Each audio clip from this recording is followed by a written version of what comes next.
qu'on commence par par baliser un tout petit peu. C'est quoi l'intérêt d'exiger la publication de la liste électorale nationale?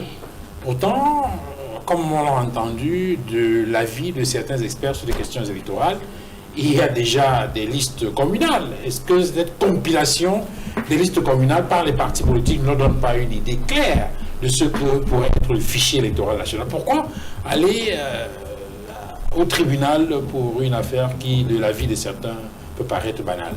J'ai entendu effectivement cet argument que je mets entre guillemets volontairement, parce qu'il ne s'agit pas en réalité d'un argument. La première raison pour laquelle il faut exiger la publication de la liste nationale électorale, M. Fangwa, c'est parce que l'article 80 le dit très clairement. L'article 80 dit que le DG des élections doit faire le travail que lui il a choisi de faire à l'envers. Le processus est le suivant. On va des commissions locales, des commissions communales de vote vers les commissions départementales. Après, affichage au niveau communal. Puis on affiche, on transmet au niveau départemental. Le département transmet au niveau régional qui centralise et transmet au niveau du directeur général des élections qui publie la liste nationale électorale. Ce n'est pas le processus inverse. Parce que monsieur le directeur général des élections nous dit qu'il a fait son travail parce que la première étape que je viens de décrire a été affichée dans les antennes communales de l'ECA. On lui dit qu'il doit faire ça après la publication dans les antennes communales sur la base des informations collectées de ces démembrements régionaux. De deux, il s'agit de la liste nationale électorale. Il ne s'agit pas des listes électorales. Pour aller plus loin, l'élection présidentielle est une élection à circonscription unique. Il n'y a donc pas possibilité, en ce qui concerne l'élection présidentielle, qu'il y ait des listes nationales, des listes électorales, puisque le corps électoral pour cette circonscription unique, c'est bien l'ensemble du territoire. Et c'est donc le fichier électoral de cette circonscription qui doit être publié. Ça, c'est la première raison. La deuxième raison, je vais peut-être rentrer dans des choses un peu plus techniques, c'est que si vous prenez l'article 81, le fameux contentieux du Conseil électoral et de la Cour d'appel, selon l'article 81, concerne les contestations faisant suite à la publication de la liste nationale électorale. C'est-à-dire qu'on a attaché des effets juridiques à la disponibilité de cette liste nationale électorale. Si vous avez l'article 81... Article 81, le directeur général des élections est chargé de la tenue du fichier électoral national. En alinéa 2, tout parti politique, tout électeur, tout mandataire d'un parti ou d'un candidat peut saisir le conseil électoral de toute demande à réclamation ou contestation relative, notamment à une omission, une erreur ou une inscription d'un électeur plusieurs fois sur la liste électorale nationale. Et en alinéa 3, en cas de rejet de la demande, l'intéressé peut former un recours devant la Cour d'appel du ressort d'Elections Cameroun qui statue en dernier ressort sans frais ni forme de procédure dans les 5 jours de la saisie. Merci M. Fangwa. Si je m'arrête donc sur l'alinéa 2, vous voyez très bien que ce sont des recours qui font suite à la publication de la liste nationale, pas des listes nationales, c'est écrit la liste nationale. Donc, pour les sachants qui estiment que le MRC ne connaît pas le droit et qu'il a saisi le Conseil constitutionnel fallacieusement, il faut se souvenir qu'on est dans un environnement où c'est très facile de faire un déni de justice. Si on avait commencé par saisir le Conseil électoral et plus tard, en cas de silence, la Cour d'appel, elle aurait parfaitement pu dire que j'attends moi-même que la liste nationale soit publiée pour devenir compétente à examiner vos contestations. Quant à ce qui concerne la publication ou le contentieux lié au défaut de publication de cette liste nationale-là, moi, je ne suis pas compétent.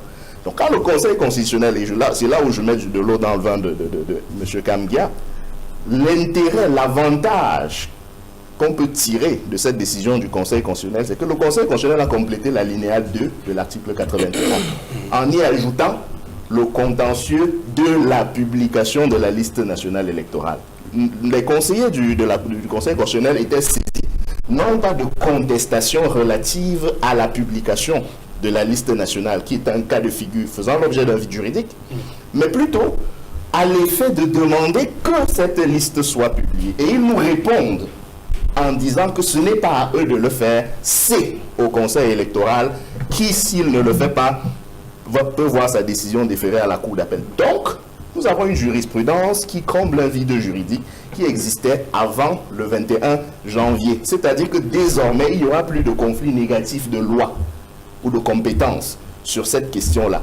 Parce que le tribunal de grande instance qui avait été saisi par le citoyen Abdourahmane, lui aussi était compétent, ne serait-ce que parce que, suivant les règles qui organisent la justice au Cameroun, une autorité qui a une compétence liée et qui ne l'exerce pas, peut se voir contrainte de l'exercer par une décision de justice.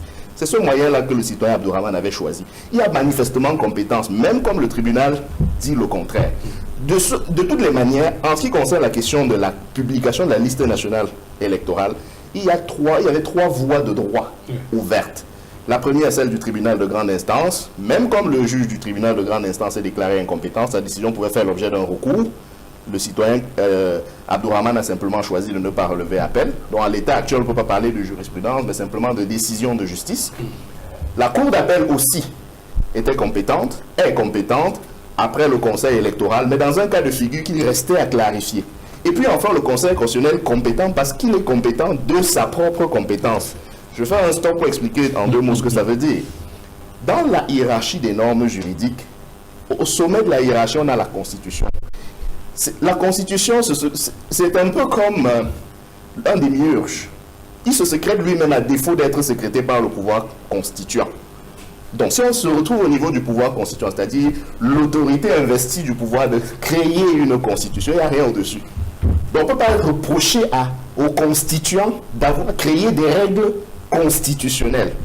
Le parallélisme des formes voudrait donc que la juridiction chargée de garantir et d'interpréter la Constitution soit investie des mêmes pouvoirs. Donc, même en présence des dispositions de l'article 81 du Code électoral, qui est une loi, le Conseil constitutionnel peut toujours, en vertu du principe selon lequel il est compétent, pour sa propre compétence, s'arroger le privilège de juger de cette affaire, surtout et alors même que d'autres règles l'inclinent à le faire, notamment celles portant organisation et fonctionnement de son instance et la Constitution elle-même.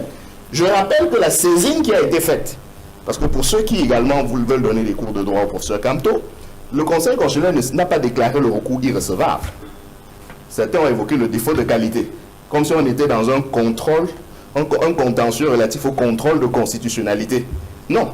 Il y a bien des règles dans la loi qui organise le fonctionnement du Conseil constitutionnel qui est dans un chapitre intitulé « Autres procédures ». Autres procédures qui donne l'autorisation, la permission aux candidats à une élection présidentielle, à toute personne intéressée, de saisir ce Conseil constitutionnel-là, précisément parce qu'il s'agit de veiller à la régularité des opérations électorales. Et c'est l'article 48 de la Constitution. Le Conseil constitutionnel veille à la régularité de l'élection présidentielle, des élections parlementaires, des consultations référendaires. Il en proclame les résultats. La base légale est constitutionnelle. C'est-à-dire que si la loi vient créer des restrictions dans le champ large de compétences du Conseil constitutionnel, c'est au Conseil constitutionnel de décider s'il s'en tient à ça ou pas. Parce que c'est le Conseil constitutionnel précisément, il a la compétence de sa propre compétence. L'une des choses que nous regrettons vis-à-vis du fonctionnement de ce Conseil constitutionnel, c'est justement que ce soit un simple, devrais-je dire, un simple Conseil constitutionnel. Si c'était une cour constitutionnelle, un organe véritablement juridictionnel, avec des réflexes juridictionnels, avec des réflexes de juriste, je ne remets nullement en cause. D'ailleurs, je me félicite parce qu'une décision comme celle-ci, dont on peut tirer des avantages positifs, c'est précisément parce que le rapport qui a été fait par le conseiller Adolphe Minkoaché, le professeur Minkoaché, a pris quand même la peine de faire de l'exercice et de la technique juridique.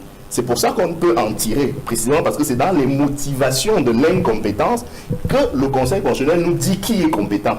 Donc, cette décision est positive parce qu'elle dit qui est compétent pour demander la publication de la liste nationale électorale quand ce n'est pas fait. Alors, Maître Joseph-Claude Biliga, est-ce que vous comprenez cette insistance du MRC à exiger que la loi électorale soit respectée par les camps, notamment cette disposition de l'article 80? J'aurais dû commencer peut-être par ça. Pourquoi ça paraît si compliqué de publier une liste électorale nationale? Je ne travaille pas pour les camps, je n'interviens pas pour les camps. Je ne parlerai pas d'âge des camps. Je parlerai plutôt de la confusion que le MRC veut créer. Il y a deux étapes. Il y a ce qu'on appelle les procédures préélectorales, de l'opération préélectorale. Non, oui. Le contentieux? Non, c'est pas le contentieux. Les opérations préparatoires aux élections. Ok. Et des opérations préélectorales. Deux choses différentes. Ok. Les opérations préparatoires aux élections c'est l'article, je crois, 49, disons-le, 50, disons comme commençons par 49. Il est créé des commissions électorales mixtes chargées, oui, respectivement d'opérations préparatoires aux élections, de l'organisation et la supervision des opérations électorales, des opérations de vote, etc. Sont considérées comme opérations préparatoires aux élections, article 50. L'établissement de la révision des listes électorales, ainsi que l'établissement de la distribution des cartes électorales. Je veux juste m'assurer. Ça intervient. Je veux juste m'assurer. Non, laissez-moi terminer. Vous avez lu la liste électorale ou les listes électorales? Ça intervient avant, en fait, chaque année d'une manière permanente. C'est ces opérations l'opération préparatoire aux élections, du 1er janvier au 31 août. Dès lors qu'il y a convocation du corps électoral, nous partons des opérations préparatoires aux élections, aux opérations préélectorales. C'est deux choses totalement différentes. Les opérations préélectorales portent sur les candidatures, sur les sigles, sur le symbole des partis politiques, etc. Et cela implique que les partis politiques se sont présentés aux élections. Ce sont ces partis politiques selon les élections qui peuvent avoir ce contentieux. Ces contentieux sont donc divisés de deux manières. Les contentieux, les opérations préparatoires sont connues au niveau départemental, comme on a dit, avec le préfet, le président de la grande instance, et de l'autre côté, l'article 80 qu'on a évoqué. Alors l'article 80, déjà à partir de l'article 63, le 63 dit: il est créé au niveau de chaque département une commission départementale de supervision chargée de veiller au bon déroulement des opérations préparatoires aux élections et des opérations électorales proprement dites. À ce titre, la commission départementale de supervision contrôle les opérations d'ajustement, des conservations, de révision des listes, connaît des réclamations ou contestations. Tout à l'heure, un entourement, je crois que c'était la fin. Maintenant, lorsqu'on parle de cette étape-là, et qu'il y a un niveau national, avant le niveau départemental, on a évoqué l'article 80. Mais, voilà. Donc je dis, les listes électorales, comme je disais tout à l'heure, sont permanentes. Elles font l'objet d'une révision annuelle sur l'ensemble du territoire national. C'est l'article 74. L'article 80 dit: à l'issue de l'opération de révision, au vu des documents donnés communiqués par les démembrements régionaux de l'élection Cameroun, le directeur général des élections établit et rend public la liste électorale nationale au plus tard le 30 décembre. C'est là où nous sommes. Et là, la loi dit 81 dit: le directeur général des élections est chargé de la tenue du fichier électoral national. Alinéa 2, tout parti politique, tout électeur, tout mandataire d'un parti ou d'un candidat peut saisir le conseil électoral et de toute demande en réclamation ou contestation relative notamment à une omission, une erreur, à une inscription d'un docteur plusieurs fois sur la liste électorale. En cas de rejet, la demande intéressée peut former recours devant la cour d'appel. Voilà la disposition qu'a évoquée le Conseil constitutionnel. Il ne pouvait pas, le Conseil constitutionnel, à l'état actuel, intervenir ne s'agissant pas des opérations préélectorales, qui, elles, interviennent à partir de la convocation du corps électoral qui détermine que sont ceux qui sont des candidats, ou il y a donc un contentieux né des candidatures. s'il arrive par exemple un parti politique décide de prendre la couleur du UPC qui sont rouge, noir, que tout le monde connaît, le UPCP dit sont de couleur, qui ont été protégés à leur pays, aucun autre parti. C'est ce contentieux qui sont dit, et c'est ce contentieux qui est du ressort du Conseil constitutionnel. Et je termine en disant que le RDS n'est pas fou. Ils ont, en même temps, ils ont même affirmé avoir saisi également. Ça veut dire qu'ils savaient effectivement que ce n'est pas le Conseil qui était compétent, mais pour faire bluff du buzz, comme d'habitude, ils l'ont fait, alors que parallèlement, ils saisissaient la juridiction de l'instance compétente, à savoir le Conseil électoral, qui est au-dessus de la direction générale des élections. Il faut bien qu'on le comprenne. Ce n'est pas exactement la même chose. Le directeur général des élections, c'est celui qui gère le quotidien des élections. Dans le Conseil électoral, il joue, dans le cas d'espèce, le rôle d'une sorte de superviseur, d'une sorte de hiérarchie.